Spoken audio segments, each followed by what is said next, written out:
오늘의 말씀 예레미야 33장 1절부터 13절 말씀. 하나님 아버지 은혜에 감사합니다. 오늘도 하나님께 시선을 집중하기 위해 말씀과 기도 가운데 엎드린 각처에 있는 성도들에게 성령께서 임재하여 주셔서 성령의 음성을 듣게 하시고 오늘 하루도 주님과의 치밀한 교제와 동행 가운데 살아가게 하여 주옵소서. 예수님의 이름으로 기도합나이다. 아멘. 할렐루야. 성교회 성도 여러분, 오늘 이 시간에도 성령을 통해 여러분의 마음 가운데 하나님의 음성이 들려지길 바랍니다. 오늘 우리에게 주신 하나님의 말씀은 예레미야 33장 1절에서 13절 말씀입니다. 지금 예레미야는 아직도 감옥에 갇혀있는 상태입니다. 하나님의 말씀을 선포하고 전해야 하는 선지자로서 그는 아무 일도 할 수 없었습니다. 그때 다시 하나님의 말씀이 임했습니다. 1절 말씀을 보도록 합니다. 예레미야가 아직 시위대 뜰에 갇혀있을 때 여호와의 말씀이 그에게 두 번째로 임하니라. 이르시되, 갇혀있을 때라는 말과 임하니라 라는 말을 주목해 보십시오. 이 갇혔다 그리고 임하다, 이 두 단어는 매우 대조적인 말입니다. 갇힌 상황은 모든 것이 막힌 상황이죠. 그러나 인간적으로 보면 모든 것이 닫힌 상황이지만 모든 것이 끝난 것은 아닙니다. 왜냐하면 여호와의 말씀이 그에게 임하였기 때문입니다. 사방이 가로막힌 감옥이지만 한 곳 하늘이 열려 있습니다. 하늘에서 감옥 가운데 말씀이 임한 것입니다. 오늘 우리의 삶에 어떤 상황이 가로막고 있다 할지라도 한 곳 하늘만 뚫리면 되는 것 아니겠습니까? 그곳에 하나님의 말씀이 임하면 소망이 있습니다. 예레미야 선지자는 상황적으로 갇혀 있었지만 중요한 것은 하나님의 말씀이 그에게 임했다고 하는 것입니다. 내가 어떤 상황, 어디 있는가, 이것이 중요하지 않습니다. 하나님의 말씀이 나에게 임하고 있는가, 이것이 참으로 중요한 것입니다.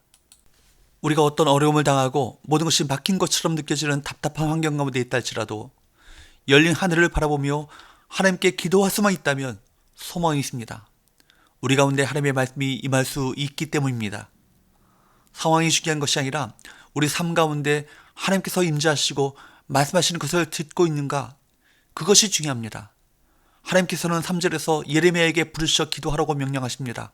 그렇게 명하시면서 하나님께서는 기도의 대상이 되시는 당신 자신에 대한 정보를 세 가지로 정리해 주십니다. 그만큼 기도의 대상에 대한 확신을 가지고 기도하라고 말씀하신 것입니다. 2절 말씀을 같이 보겠습니다. 이를 행하시는 여호와, 그것을 만들며 성취하시는 여호와, 그 이름을 여호와라 하는 이가 이와 같이 이르시도다. 첫째, 이를 행하시는 여호와. 둘째, 그것을 만들며 성취하시는 여호와. 셋째, 그 이름이 여호와이신 분, 그 하나님께서 예레미야에게 명령하십니다. 3절 말씀을 볼까요? 너는 내게 부르짖으라. 내가 내게 응답하겠고 내가 알지 못하는 크고 은밀한 일을 내게 보이리라. 하나님께서는 예레미야에게 자신을 향해 부르시라고 명령하시면서 그의 부르심에 응답하시되 그가 알지 못하는 크고 은밀한 일을 보여주겠다고 약속하십니다. 이것은 여호와 하나님이 간절한 마음으로 자신에게 부르짖는 사람을 누구든지 결코 외면치 않으신다, 이 사실을 우리 모두에게 가르치고 계십니다. 지금 주님께서 예레미야에게 약속하시는 크고 은밀한 일, 부르짖는 기도의 응답은 무엇일까요? 먼저 사죄의 은총을 주겠다는 것입니다. 병에 걸렸다면 근본 원인을 찾아내어 치료하는 것이 중요합니다.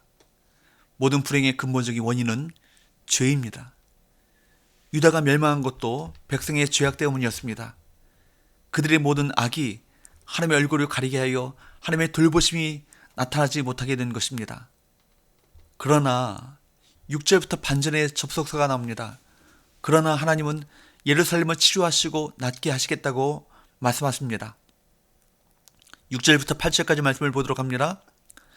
그러나 보라, 내가 이 성읍을 치료하며 고쳐 낫게 하고 평안과 진실이 풍성함을 그들에게 나타낼 것이며 내가 유다의 포로와 이스라엘의 포로를 돌아오게 하여 그들을 처음과 같이 세울 것이며 내가 그들을 내게 범한 그 모든 죄악에서 정하게 하며 그들이 내게 범하며 행한 모든 죄악을 사할 것이라. 그들의 모든 죄악을 정하게 하시며 그들이 하나님께 행했던 모든 죄악을 사하시겠다고 하십니다. 이보다 더 절실하고 확실한 은총은 없습니다. 이 은혜는 하나님만이 주실 수 있습니다. 우리 공동체와 개인에게 사죄의 은총이 나타나기를 부르짖고 또 부르짖어야 합니다. 그것만이 민족과 교회 그리고 내가 사는 길입니다. 두 번째로 온전한 예배가 회복된다는 것입니다. 9절 말씀을 볼까요? 이 성읍이 세계 열방 앞에서 나의 기쁜 이름이 될 것이며 찬송과 영광이 될 것이요 그들은 내가 이 백성에게 베푼 모든 복을 들을 것이요 내가 이 성읍에 베푼 모든 복과 모든 평안으로 말미암아 두려워하며 떨리라. 하나님이 이스라엘 민족을 일으키신 목적은 그들을 하나님을 찬미하는 찬송하는 찬양하는 백성으로 삼으시기 위함이었습니다. 그러므로 예배의 회복은 민족의 회복을 의미합니다. 하나님께서는 10절과 11절 말씀을 보게 되면 황폐한 땅 가운데 기쁨과 감사와 하나님을 찬양하는 소리가 울려 퍼지게 될 것을 말씀하십니다. 언약 백성이 예배를 회복하게 될 것이라는 것입니다. 만군의 여호와께 감사하라. 여호와는 선하시니 그 인자하심이 영원하다라고 외치는 소리와 여호와의 집에 감사제를 드리는 자들의 소리가 다시 들리게 될 것이라는 것입니다. 안식일과 절기가 지켜지고 찬양과 감사의 소리가 도성 안에 가득한 그날이 오게 될 것이다. 그러므로 이 땅에 믿는 자들과 교회가 예배의 열심을 회복해야 합니다. 그것이 우리의 간절한 부르심이요 소원이 되어야 할 줄로 믿습니다. 세 번째로 선한 목자의 돌보심이 함께한다는 것입니다. 이스라엘 백성들이 고통을 받고 만국의 아픔을 겪게 되는 데는 왕이나 종교 지도자들의 그 책임이 큽니다. 백성의 목자된 자들이 선하고 의로운 길로 백성을 이끌지 않고 우상 숭배와 탐욕에 빠져 백성들로 하여금 멸망의 길로 걷게 만들었습니다. 그러나 이제 하나님께서는 어떻게 하신다고요? 12절과 13절 말씀을 보도록 합니다. 만군의 여호와께서 이와 같이 말씀하시니라. 황폐하여 사람도 없고 짐승도 없던 이곳과 그 모든 성읍에 다시 목자가 살 곳이 있으리니 그의 양떼를 눕게 할 것이라. 산지 성읍들과 평지 성읍들과 네겝의 성읍들과 베냐민 땅과 예루살렘 사면과 유다 성읍들에서 양떼가 다시 개선한 자의 손 아래로 지나리라. 여호와께서 말씀하시니라. 황폐한 땅에 다시 양떼를 먹이는 목자가 나타나는 것처럼 하나님의 백성을 인도할 선한 목자가 세워지게 될 것입니다. 그분은 장차 오실 우리의 선한 목자이신 예수 그리스도를 가리키는 것입니다. 양떼가 개수하는 자의 손 아래로 지나가는 것처럼 백성이 목자의 손길 아래로 지나가게 될 것입니다. 목자와 같이 돌보시는 하나님의 보호하심과 돌보심이 회복될 것이라는 것입니다.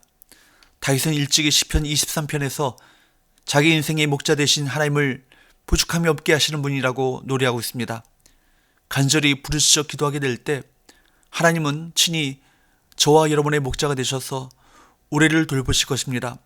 우리 공동체가 우리 성교회가 간절히 부르짖어 기도하게 될 때 하나님은 친히 이 공동체의 목자가 되셔서 우리를 선한 손길로 인도하실 것입니다. 하나님께서 모든 것을 결정하십니다. 그러므로 우리는 하나님을 향해 기도해야 합니다. 그리고 하나님의 음성에 귀 기울이시길 바랍니다.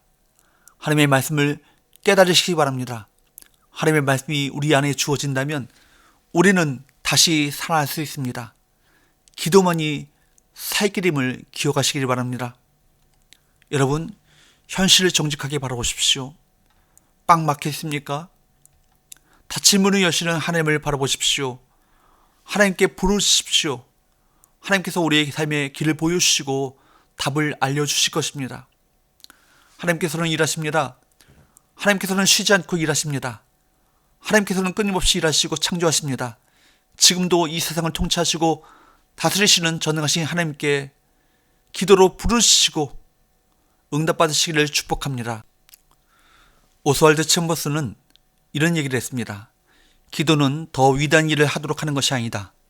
바로 기도 자체가 위대한 일이다. 모든 선하고 아름다운 하나님의 행하실 역사들을 위해 부르셔야 합니다. 그 부르심의 그 강력한 역사에 기대를 거십시오. 하나님께서 우리를 위해 예배하신 것은 생각보다 크고 놀랍습니다. 기도로서 하나님의 놀라운 역사를 체험하시는 저와 여러분 되시기를 축복합니다. 기도하겠습니다. 하나님 아버지, 사방이 막힌 것처럼 보이는 상황 속에서도 열린 하늘을 바라보게 하시고 부르시어 기도함으로 하나님의 크신 역사를 경험하게 하여 주옵소서. 예수님의 이름으로 기도합나이다. 아멘.